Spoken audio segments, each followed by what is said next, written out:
Alors là, il y a un phénomène qui est assez amusant et intéressant, c'est que lorsque je provoque des frissons dans mon dos, ça doit augmenter quelque chose au niveau de l'énergie parce que la feuille se met à bouger.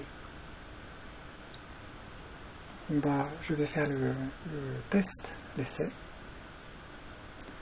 Donc je mets ma main.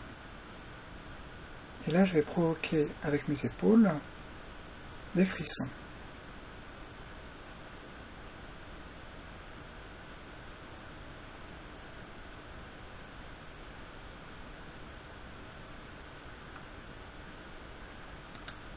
Vous voyez, on voit que la feuille elle bouge légèrement.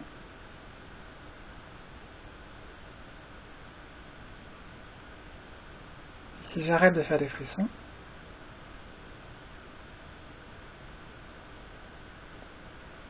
la feuille ne bouge plus. Je vais recommencer les frissons dans mon dos.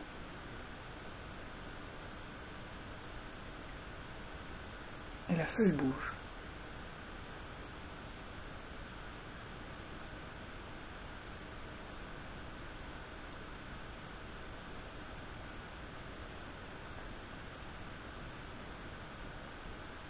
Et j'arrive à canaliser le frisson dans ma main. J'ai remarqué aussi que lorsque j'étire mes doigts comme ça augmente aussi l'énergie. Très légèrement, hein, c'est pas... Mais enfin bon, ça fait de l'effet. Le frisson en tout cas beaucoup.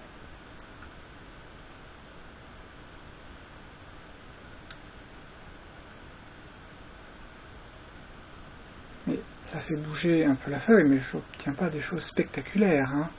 Pour obtenir des choses mieux, il faut quand même beaucoup plus de travail. Il faut être dans de bonnes conditions, etc. Mais enfin bon, c'est toujours intéressant de voir que le frisson augmente le pouvoir télékinésique.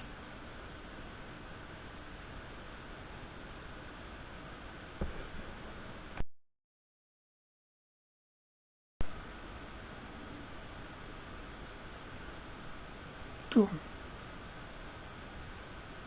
Tourne.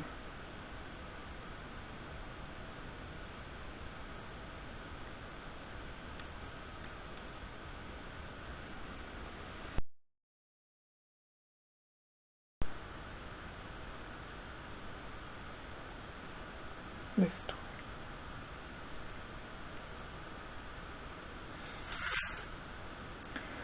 Voilà, là pour avoir réussi, j'ai pensé à l'énergie de l'objet, et j'ai pensé aussi à l'objet et au lien qu'il peut y avoir entre l'énergie de l'objet et l'objet lui-même.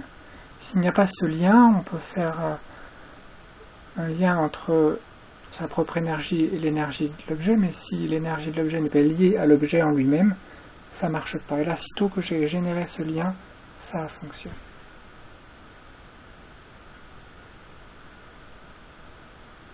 Touche ma main.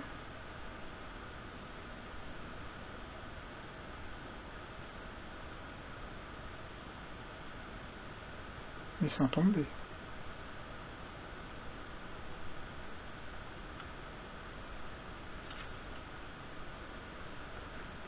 Bravo.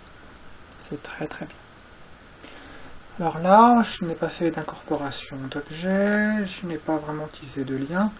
J'avais le sentiment que la feuille d'aluminium était complètement vivante. Un peu comme si, en donnant mon énergie, j'avais créé une énergie vivante, enfin l'objet est devenu vivant. Voilà. Tourne et tombe.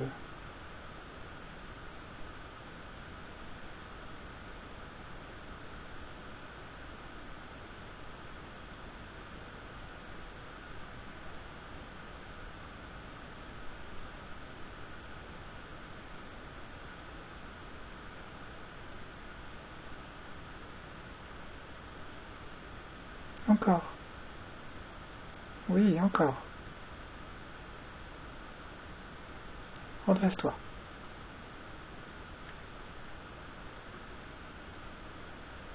Bien, c'est très très bien. Donc là, il y a un lien affectif très fort qui qui se fait entre l'objet et moi.